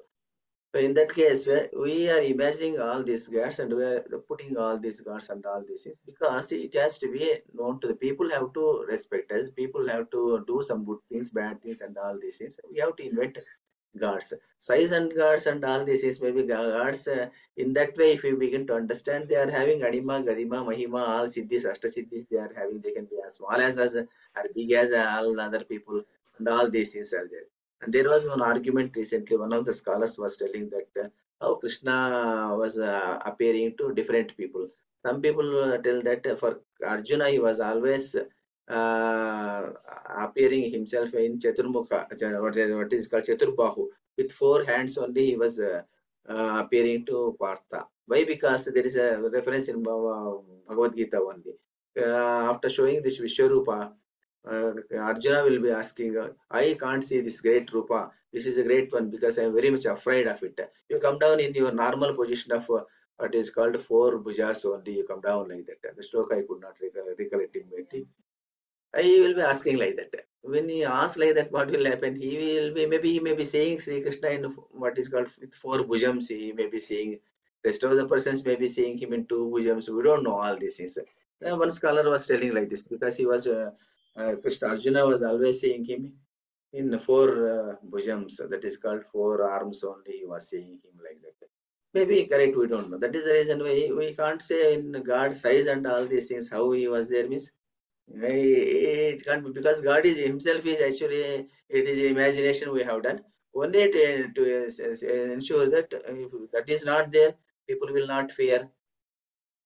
People will not to fear people. There will not be fear in the society. Dharmic rhythm of the society will be disturbed because of this reason. Dharma purpose only this karma theory or rebirth theory and all these things are there because people have to do good in the society. If nothing is there, who will do good in the society? That is there. Is that if God is not there, people will not fear. So all the people cannot understand that if God is not there, if we tell people will feel very bad. Oh, what is he talking in Sanatana Dharma class? That is also not correct. It should be there. God should be there. God is there. And it is Nirakara Brahma at the same time, Sakara Brahma also. Both are there. In that way only we have to justify it, please. Right. The other question is, I have a doubt in Ramayana. In Vishwamitra story, when Vasishtha's son reject to attend Vishwamitra's yaga, they were cursed by him. Is it wrong to respect their father? People who follow dharma should be protected. Is it right? Sir, at that stage of cursing, no? Vishwamitra story is there in Mahabharata also it is there. Mahabharata it is there, Mahabhagavatam also it is there, Ramayana also it is there. And here Vishwamitra is seen cursing Vasishtha's sons. That is true only, he has cursed. But at the stage of situation, Vishwamitra has not become Brahmarshi. He has not crossed all these stages. Krodham, Kamam, Lobham and all these things were still there. He was actually just Rajarishi by the time he cursed these persons. Because he is only in very initial stages of Taponishta. Initially, he tried to conquer Vasishtha by means of his physical powers. So what he did was that he went to Brahma and prayed for Brahma, did tapas and got entire Dhanurveda he got. When he got the Dhanurveda, he came to Vasishtha and he was aiming arrows at Vasishtha. And Vasishtha just put his kamandalam before him and he sat quiet. And all these astras, Brahmastra and whatever astra he is aiming at, everything is coming and actually going down into that kamandalam only. Then he thought, Dik Kshatriya Balam, Brahma Balam Balam, like that he tells. Dik Kshatriya Balam. Kshatriya Balam is a useless fad, not required. I need to attain Brahma Balam only I have to gain. Like that he thought and he went out and he did tapas again and he became Rajarshi. At that stage, the episode of Vasishtha's sons coming and all these things will be coming. He was having the still grudge against Vasishtha. As long as he was having grudge against one person because he's still feeling in the mundane life only. So what happened is that he cursed it. He cursed it and it happened also. Thing is that he lost his tapas and he did not attain what is called higher thing. When he reached this, and the grudge is there because of this reason, he cursed. Wrong, right, and all these things he was not saying. Vasishtha is enemy only at that time. Only he crossed all the stages, one after another. Kama, that is called, he crossed Kama by means of that story of Menaka. He crossed his Kopam, all these things. Ramba's episode, Ramba come to him at the time, he did not curse her. The stage has reached her. At that stage, he has reached. When Ramba was also sent to him, then he did not curse her and he sent her with all respect and all these things. You have come here, but still I don't want to lose my tapas. I now realized, so I don't want to curse you. Please go away, like that. He sends her out. At that stage only, Brahma appears and says that you have attained what we can call Brahmarshi. At that stage onwards, he is a very good friend of Vasishtha only. Until then, all these problems are there because you have to reach. Because Vishwamitra story is a story wherein we come across all this one stage after stage. Krodha you have to conquer, Kama you have to conquer, Lobha you have to conquer. Like that, all these Arishad Vargas, if you conquer, then you are normally a Brahmarshi. That is the idea of the entire story. If any person, normal human beings also, if you cross all these stages, you are as good as Brahmarshi only. Somebody need not come and bless you that you are a Brahmarshi. But the story is built up because people have to understand it. That is why Lobha is there. First, initially, he wanted to have that Kamadhenu. Lobha he has conquered. Then he conquered Krodha. Krodha he has conquered subsequently. Kama he has conquered. One after another, all these Arshad Vargas are conquered. When everything is conquered, what happened in this? That he attained what is called Brahmarshi status. That is the idea here, please. Okay. Yes, So sir. there are three questions. First is, who has written Mimamsa Shastra? Badarayana, they tell, no? Then the other question is Vyasa support Mimamsa Shastra? Does Vyasa supports Mimamsa Shastra? Vyasa, actually, he writes everything, sir. Mimamsa, Vaisheshika, Nyaya, everything, all these things, everything he will be writing here. Because whichever man wants to take out whatever he wants, he can take it out. The idea is that in Mahabharata, we come across everything we come across. In Bhagavatam also, we come across all these aspects. Mimamsa is also there. Everything he will be writing. Thing is that you need to take it out only. Whichever you want to take, whichever you want to learn. And it is a Dharma Shastra, Nyaya Shastra, Artha Shastra, and what else? What not? Everything is there in it. That is why initially it tells, Yadi hasti tadanyatra enne hasti natat kochit. Whatever that is there here is everywhere. And he writes everything he writes.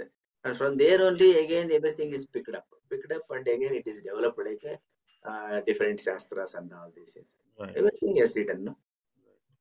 Is Karma Siddhanta against Bhakti Yoga or Vedanta Shastra? You can read out, sir, once again. Is Karma Siddhanta against Bhakti Yoga or Vedanta Shastra? Karma Siddhanta broadly it says that you will be born again and again. You will be born and again because you will be accumulating either merits or demerits. You will be accumulating in each and every Janma. And you will be born again and again. You will be born. And that is the idea of Karma Siddhanta because it goes on forever until all your karmas get exhausted.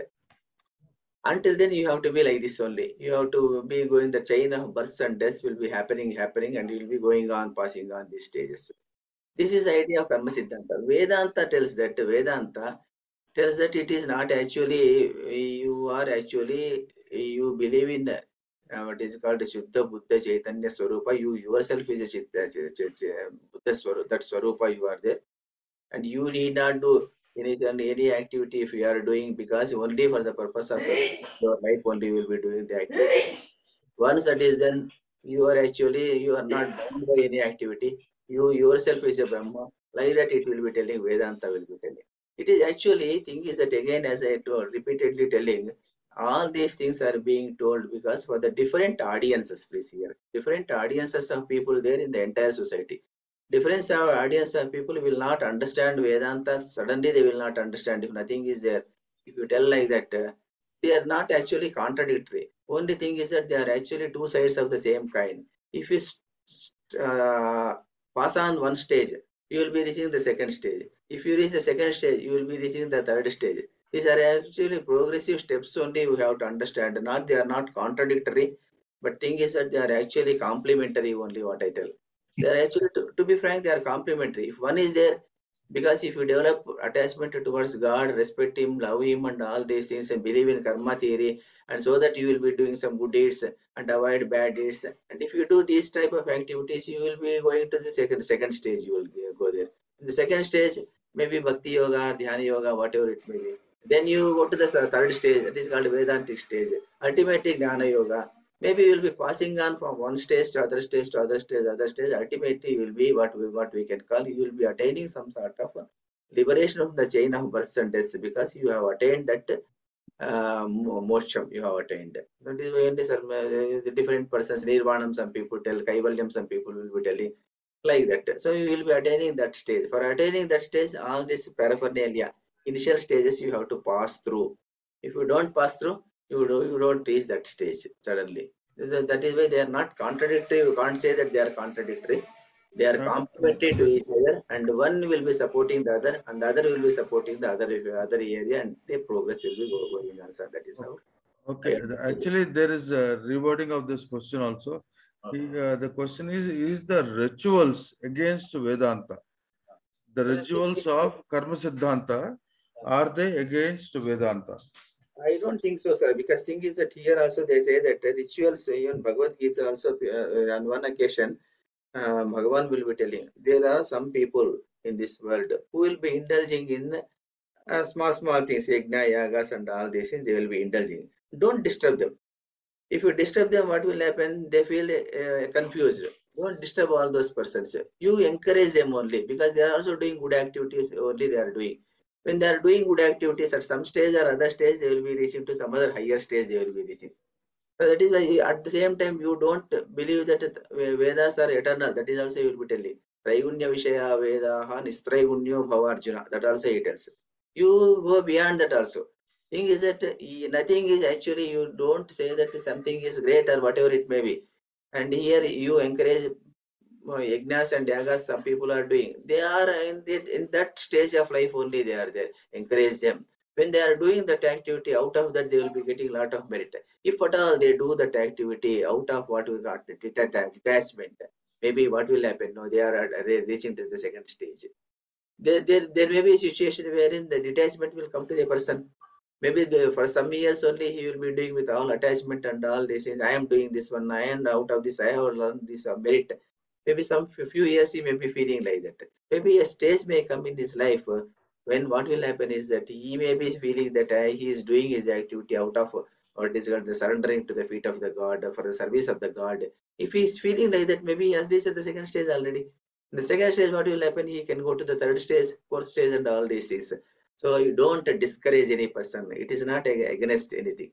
The same question only in a similar fashion.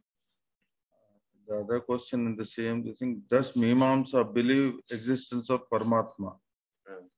Yes, that is there, no, sir. Yeah. Yes, So, Babu Garu, the questions on chat box are over. You can take the other questions. Thank you, Challa Chittibabu Garu. You have asked one more thing is that there are certain questions which are difficult to answer also, because what is the size of the God means, and then it is nowhere it is mentioned, no, because different places different sizes are mentioned. So now we will have direct interaction with some people. Today is Saturday, so I hope there will not be any problem with people extending also.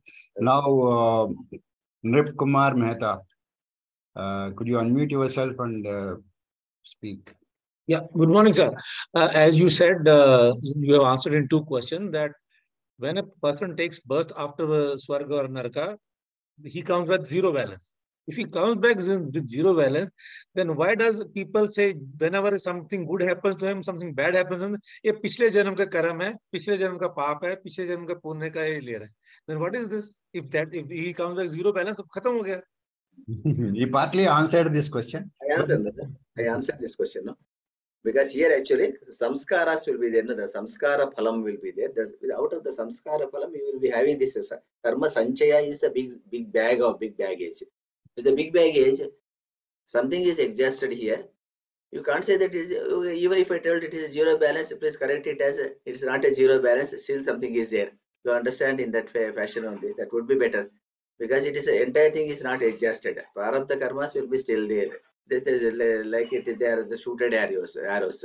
You need to suffer all those things only, because adjusting punyam and papam is there. But there are some things you have done, some things you have done in the past, whatever it may be. Some things you have to endure it in this life also. That is there. You correct it as it is not actually zero balance. You can think like that. Some you have enjoyed there, and again you have come here, maybe in that way. Because there are so many things are there, you can't stay beyond a certain number of years. If you come to that situation, maybe Swarga also is a place where it cannot accommodate all the people. Some people have to be sent out. So after adjusting some punya palam, you have to come back again, and you will be here. And with karma sanchaya will always be there. With that, you will be again, will be in the karma bhumi only. You will be working here, and there the prarabdha karma you have to endure. Because of this reason, this Ramana Maharshi, that great person, was also having some problem. Wounds were there on his feet. He was suffering all this. Why he was suffering, that great man, means because of the prarabdha karma. The prarabdha karma we have to endure. We can't avoid it. We have to suffer it. That is yes. There are some good things are there. Sometimes you will be enjoying great riches and all these things in this life. All these things are there, please. Thank you. And there is one more question from a 18-year-old MBBS student, Satya Lohita. Ask the question. Good morning, sir. Good morning. Sir, I'll talk in Telugu for my comfort. రామాయణంలో నేను ఇప్పుడు ఇందాక question అడిగింది నేనే, వశిష్ఠుడు పుత్రుల గురించి. అంటే ఇప్పుడు ఫర్ ఎగ్జాంపుల్ నేను వశిష్ఠుడి పుత్రుల్లో ఒకదాని అనుకోండి. అంటే మా నాన్నగారు యాగానికి సపోర్ట్ చెయ్యట్లేదు, కాబట్టి నేను కూడా యాగానికి సపోర్ట్ చెయ్యనని చెప్పాను. అప్పుడు నేను మా నాన్నగారి మాట పాటించినట్టే కదా, అంటే నేను ధర్మాన్ని పాటించినట్టే కదా. అప్పుడు నాకు ఆయన శాపం ఇచ్చినప్పుడు ఆయనకి తపశక్తి తగ్గిపోయింది, సరే, కానీ నేను ఎఫెక్ట్ అవుతున్నాను కదా. ఆ కష్టం నాకు కదా. కొన్ని వందల సంవత్సరాలు పురుగులుగా అలా పుట్టాల్సింది నేను కదా. అంటే అప్పుడు దేవుడు నన్ను కాపాడాలి కదా, నేను కూడా మంచి చేస్తున్నాను కాబట్టి. I will be telling for the audience of other people also. I will be telling the question what she was asking is one beautiful question she is asking. She is saying that in Ramayana, if you begin to read Ramayana, this is same Vishwamitra Vasishtha story. But she is asking, okay, sir, it is okay that Vishwamitra, because by virtue of giving that curse, he has got his tapova shakti, it has gone. But I am an innocent person. As a Vasishtha's son, I am an innocent person, and I am following the dictates of my father only. I followed. And then why I should suffer? Why God should give all this bad thing for me? Why I should suffer because of the curse of Vishwamitra? That is what she is asking. Here, the thing is that what you have to understand again, because of this reason only, karma theory is very, very important. Here, what is to be understood is that you have been cursed by Vishwamitra, even though you have not done any mistake. But you have to endure. Why you have to endure here is that because of your karma phalam again, that is there. Maybe in earlier birth, what you have done, we don't know. Because of this reason, even though you have not done any wrong to Vishwamitra, you are destined to get that what is called curse from Vishwamitra. What is your background? We don't know. Because of this reason, now you have to do it. తెలుగులో అర్థమైంది కదా మా మీకు ఏమైందంటే ఇక్కడ because మీ కర్మఫలం ఏముందో తెలియదు. బికాస్ దట్ కర్మఫలం ఇప్పుడు మీరు ప్రారంభ కర్మగా ఇప్పుడు అనుభవిస్తున్నారు అని అర్థం చేసుకుంటే God will not be giving any good or bad to any person for that matter. If some person is born very rich, some person is born very poor, and if God is giving, God is actually creating people like that. God is having one person, he is having love, one person he is having hate. That can't happen. God is a person equal to all people. So he is only, he will not be doing any activity. He will not endow one person with richness. He will not endow other person with poor and poverty. All these things he will not do it. Only thing is that because that can be justified, because that is a great philosophy of Sanatana Dharma. Because other places you can't justify it. And then here it can be justified because what we can tell is that because of the karma phalam, that sanchita prarabdha karma is there. Sanchita karma is there, prarabdha karma is there. Because of prarabdha karma, you have to endure it. Because as a Vasishtha's son, you are an innocent person. You have followed the dharma only. Even if you are following dharma, you have attracted the curse of Vishwamitra. Why? Because of the prarabdha karma. In that way, if you justify, it is not God who is doing all these activities. He is only sitting there. That is why in the Bhagavad Gita, so many shlokas of that nature is there. Name karmani limpyanti, like that one shloka is there. Because that is there also he was telling, I am not affected by this, what is the karma that is being done by people and all these persons. I don't, you also. What I am doing is that I am just watching. And karma pala data. And whatever karma they have done, accordingly they will be attaining. Nothing else. In that way, if you understand, the entire gamut of thing can be understood. I think Yes. I would understand this one. Yes, sir. Yes, sir. Thank you, sir. Okay, thank you so much. Okay, thank you for answering that question very patiently. Now, anybody else wants to talk? Now, today is the last day for Karanam Nagaraja Rao Garu. He will be available on on his WhatsApp. Anytime you can get in touch with him. There is no problem. One more thing is that I think there is some Telugu audience is there. I am telling stories of Mahabharata. Of course, it is Pillala Kosam Mahabharatam like that. In spite of that, they are meant for elders only. If somebody is interested, you can watch the YouTube also. So far, I am about to complete Adi Parva. Started so 55 episodes are over. Maybe I want to complete entire Mahabharata in my lifetime. I don't know. With God's grace, everything goes on well. I would like to complete all the Mahabharata. Maybe when 1,000 and odd stories, I have sketched it actually. When it will be over, I don't know. And the people can say the YouTube, you can watch it. Yeah, there is one question. Mahodaya, can you share the link for that? And can you, my WhatsApp number, you can write down, that would be better for me, so that I can add you in one of my groups. 97. Okay. 97. Yes, 97. Okay. It is a 97. Otherwise, shall I type? Can I type here? I don't know. 1 minute. Here I can type also. I can 1 minute. I go there. I think. Chat box you can type. Chat box I will type. No, that is better. Chat box I will be typing 1 minute. Don't worry, I'll send. I have your number. I'll send it in the WhatsApp. Voice. Let him also give it. Let him Right. 97. I am writing 974-028-7296. This is the one. 974-028-7296. This is my WhatsApp number. And then if you send a request, I will be adding you to one of my groups. Pillala Kosam Mahabharatam, that is there. Yes, please. Okay, Mahodaya. Yeah, there is one question which I purposefully left because I felt it is not in the context, but then I'll read it out. Is there only one Earth? Because Milky Way is said to be having many Earths. What is your opinion? That's the part one. There is galactic year of around 2,225 million years, which the sun takes a travel around the Milky Way. So he wants your opinion on this. Because it is not what is called, it is the purview of Mahabharata, it is not there actually. Because that's the reason I didn't raise this question. Because it is actually, it is people, only scientists can answer, because whether Right. I too don't know, sorry, because it is normally they tell that is a prapancham, whole prapancham only they will be discussing wherever that is there in Mahabharata, Ramayana, whatever they will be discussing. It is a Boloka, entire Boloka. But only thing what I can tell you is that even though when many Western people were still thinking at that time that entire Earth was flat, and we were discussing it as Bhu-Gola only from the beginning, maybe from the long back also. The discussion, even Vedic times itself, we were discussing it as Bhu-Gola only. Maybe they visualize it as what is called a round shape is that way only they realized it.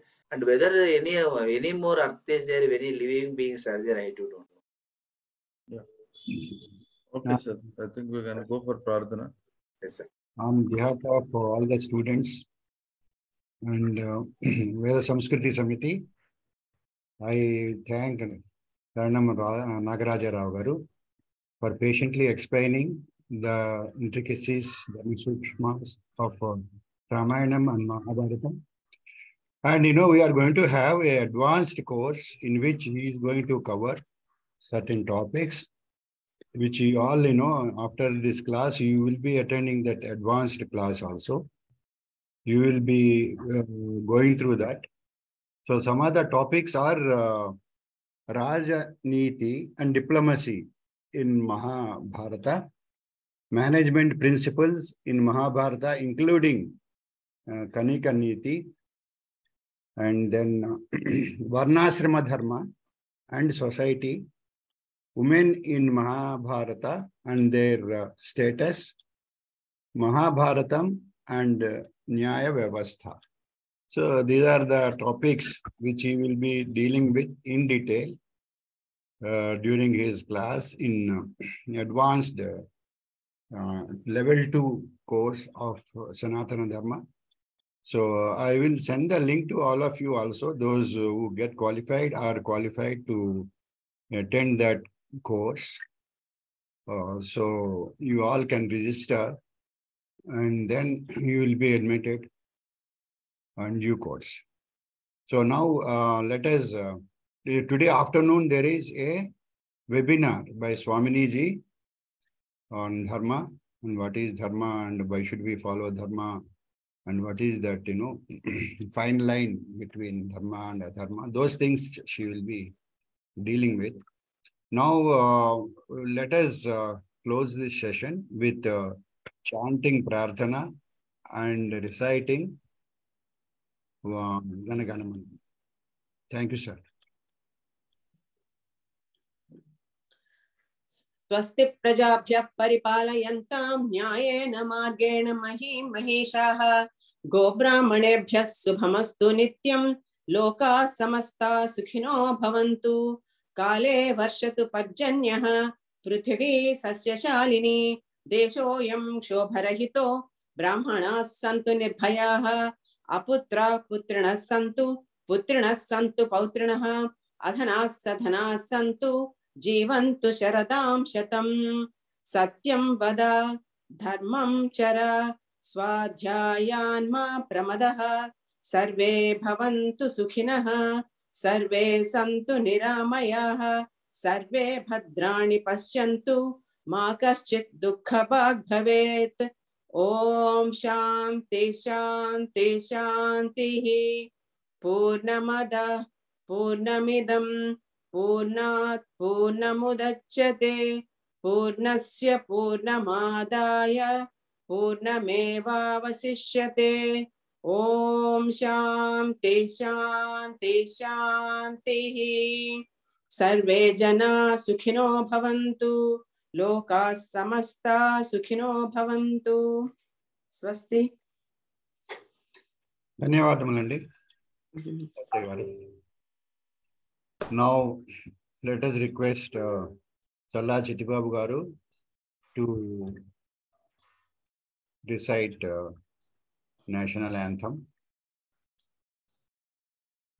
जनगण मन अधिनायक जय हे भारत भाग्य विधाता पंजाब सिंधु गुजरात मराठा द्राविड़ उत्कल बंगा विंध्य हिमाचल यमुना गंगा उज्ज्वल जलधि तरंगा तव शुभ नामे जागे तव शुभ आशीष मांगे गाहे तव जय गाथा जनगण मंगलदायक जय हे भारत भाग्य विधाता जय हे जय हे जय हे जय जय जय जय हे जय Jai Hind. जय